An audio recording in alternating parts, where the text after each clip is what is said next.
Costs an arm and a leg.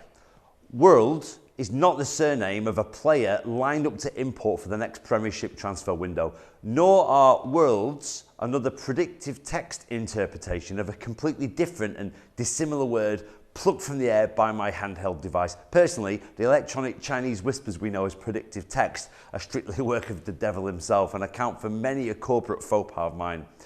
WRULD is a mnemonic for work-related upper limb disorders, something which many companies are only made aware of somewhere down the line as a claim for negligence is becoming more specific than a lifting or carrying injury. Work-related upper limb disorders and musculoskeletal injury reports exceeded 500,000 this year, a figure not seen since 2010, and subsequent associated business costs look to rise proportionately. HSE statistics 2014 reveal that workplace illness cost the economy $8.6 billion and workplace injury $5.6 billion.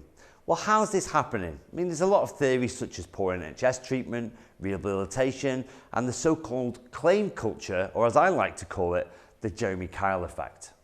In the States, you have Jerry Springer. Well, over here, we have our UK counterpart, who I believe has already skipped international bail with Interpol for crimes against TV licence payers, and is already making a name for himself across the pond. Now, they call him Jezza. I'm just waiting for loose women to come on isn't a plausible retort when caught partaking in the watching of a show that a magistrate once likened to human bear baiting. The court were considering the guilt of a man who was charged with assaulting another guest on the show. So aside from those of us that watch Jeremy Kyle because we actually enjoy it, I'd admit so, and those of us who out of morbid curiosity want to see the progress of their old school friends, yes, fellow language high pupils have featured on the show, who else is watching it, and what are the demographics of these individuals?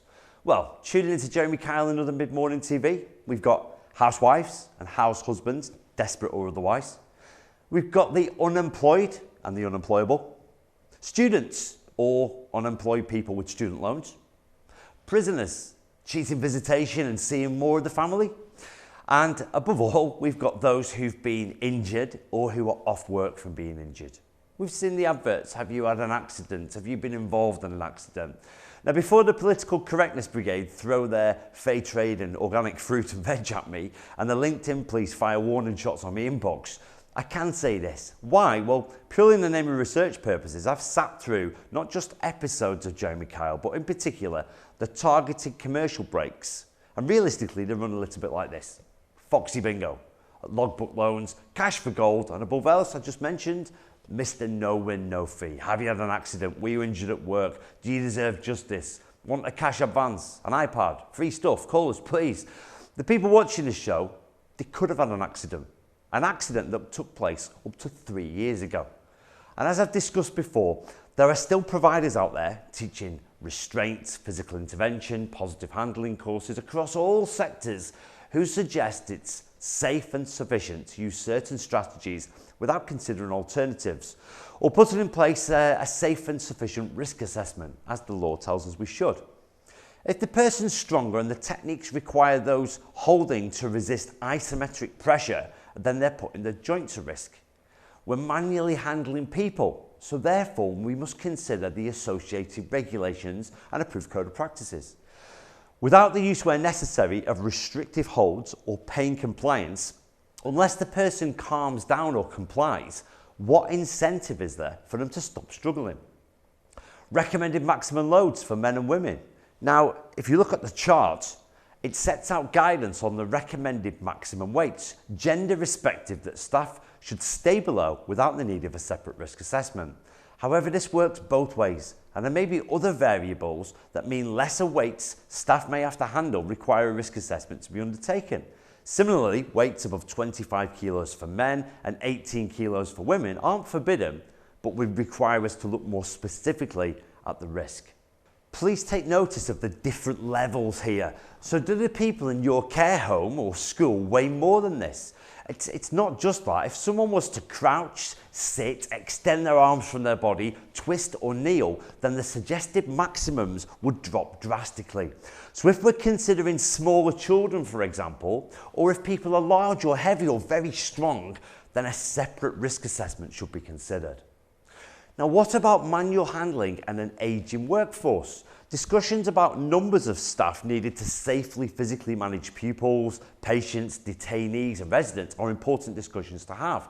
But in addition to numbers, what about competency, fitness and ability of said staff members? Often this is a contentious issue, and similar to that of personal hygiene, one which managers or leaders can skirt around or avoid completely from fear of offending somebody. Someone who's too obese or who lacks the fitness to manage their tasks or perform the holds, or someone whose health makes them vulnerable and the potential strain on their heart could then put them at risk during an intervention. The Management of Health and Safety at Work Regulations 1999, Regulation 13, states the following. When allocating work to employees, employers should ensure that the demands of the job do not exceed the employee's capability to carry out the work without risk to themselves or others. This view is also supported in the Human Rights Framework. Facilities responsible for the care or the protection of children should conform with the standards established by competent authorities, particularly in the areas of health and safety, in the number and suitability of their staff, as well as competent supervision. Deterioration of individual health and fitness is a definite factor to consider when employing an ageing workforce. Now, there are two main areas to consider looking at in order to minimise associated risks. One is to reduce the physical demands, and two is to improve the employee's health profile. So the members of staff, including teachers, nurses, carers, security guards, door supervisors and store detectives, are they putting themselves and others at risk by undertaking certain methods of intervention? Could a member of staff who is injured whilst attempted techniques they've been shown by a provider make a claim for negligence based on them receiving an injury because the strategy failed? How about a service user then, who's harmed because the intervention the staff member attempted didn't work, and they either reverted to type and struck out, or they lost their balance and fell during the struggle? We must consider the techniques some providers suggest are safe to use, which further highlights the danger management are putting staff in by placing limitations on their rights to defend themselves and others. For example, saying that staff aren't ever allowed to use restrictive holds, or as some managers wrongly inform staff that they aren't allowed to inflict pain on an attacker, even if they themselves or those in their care are being bitten, kicked, strangled or struck. What option are staff left with then if they wrongly believe they are only allowed to use a minimum amount of force?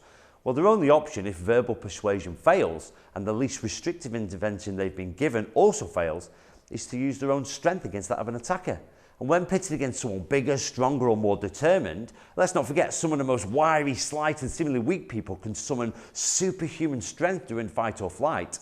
Staff will suffer from, amongst other symptoms, fatigue, oxygen depletion and a buildup of lactic acid. Balance, focus, gross motor skills will all be affected by this, and it will definitely increase the serious risks to all parties concerned.